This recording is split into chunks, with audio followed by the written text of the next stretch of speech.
where am I at with the car camping setup? So like I mentioned, I've been doing a lot of research and I already have some camping supplies just from previous camping trips. And I actually have a leg up on the whole Subaru camper build because I do have a platform already.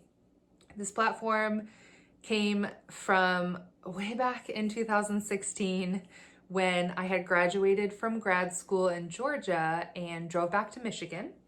And I spent a week visiting with family there. And then my plan was to drive up to Alaska to visit my younger brother, who had been living in Alaska for about 5 years at that point, and I still hadn't been up to visit him. I decided I'd take that time between grad school and waiting to see all of these jobs that I had applied for. And also, I had applied for a bunch of jobs out in the Pacific Northwest and one in Alaska. And I wanted to see if I even wanted to accept a job in those locations. So it just made sense for me to go on a big long road trip out to the Pacific Northwest and then up to Alaska. So my dad so lovingly helped me build a platform that I had found on a blog, and we put it in the back of my Subaru. I loaded my stuff underneath it and I set out. I drove out to Oregon and then up through Washington and into Canada on the Alaska-Canada Highway, the Alcan, all the way to Alaska. And on the way, I actually got a call and got a job offer for Alaska. So I ended up spending the summer. And when I was done, I drove back to Michigan and I ended up getting a full-time job back in Michigan. And as life leads on, the platform ended up getting stored in one of my dad's pole barns, and then I kind of forgot about it. And years later, I decided to leave the natural resources field. I started my own copywriting business, and after I got that off the ground and I became location independent, I decided I might try living in Alaska year-round.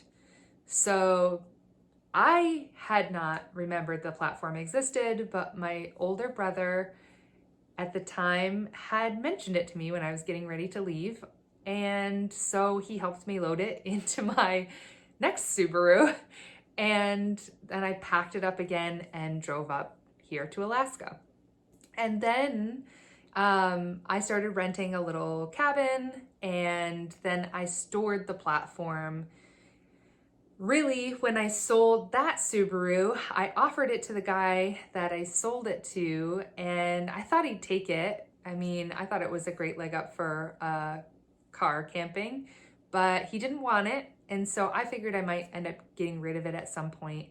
But I had bought a new Subaru. It's the Subaru I have now. And as I started to put together this idea, I figured I would resurrect the platform. So my younger brother, who is still here in Alaska, helped me to cut it down a little bit so that way when I'm in the car, it doesn't feel like a coffin so much as it did previously. And I still have room underneath it to put some plastic totes. So I do have a little bit of a leg up on a build because I still have this platform from 2016.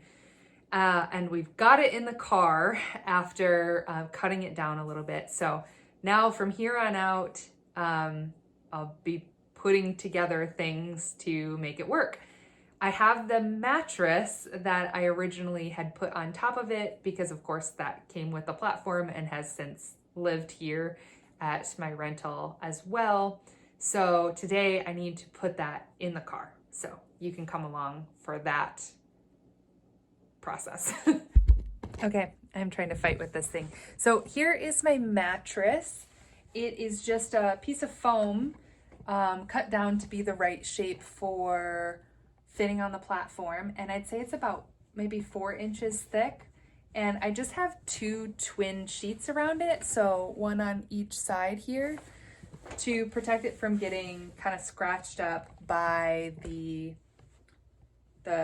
rough plywood on the platform. If I would have known how long this platform was going to exist and how many times I'd use it, I probably would have used better materials for it, but because it already exists, it kind of feels like, why recreate the wheel? So now I just have to maneuver this thing down from the second story where I live and get it in the car.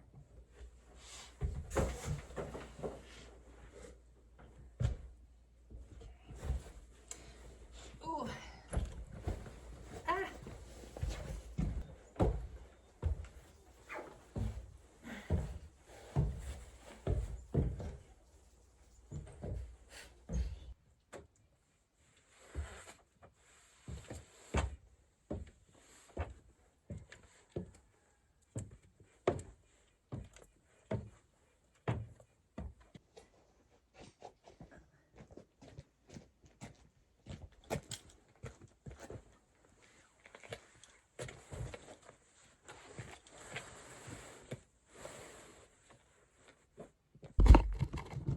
Okay, so let's get in the car.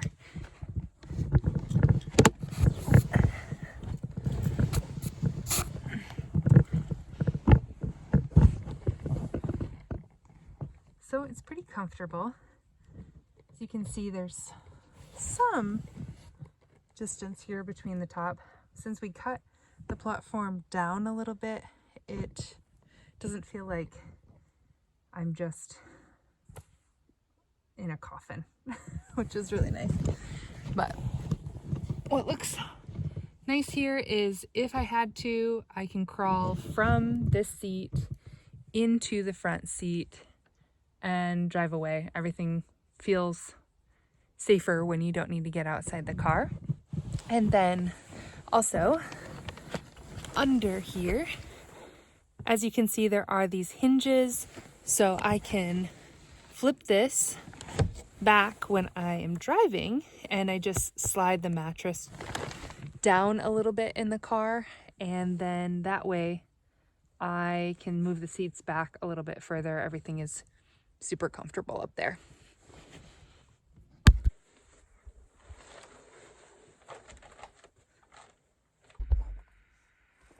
And this is what it looks like once I have that folded back. Mattress just lays on top and it's pretty snug.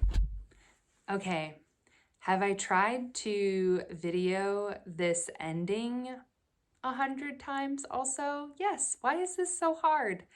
I just want to be able to say I appreciate anybody who has watched so far, and there's so much more to show in terms of the decisions that need to be made to figure out what to include in the car, what gadgets to buy, what not to buy because you don't really need it.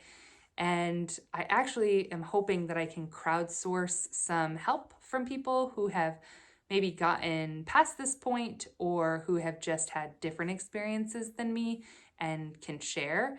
And so hopefully together, as I share the messy middle part of this, we can figure out how to get me on the road, comfortably able to work from my car, so that way I can try to see if I can make this a long-term thing.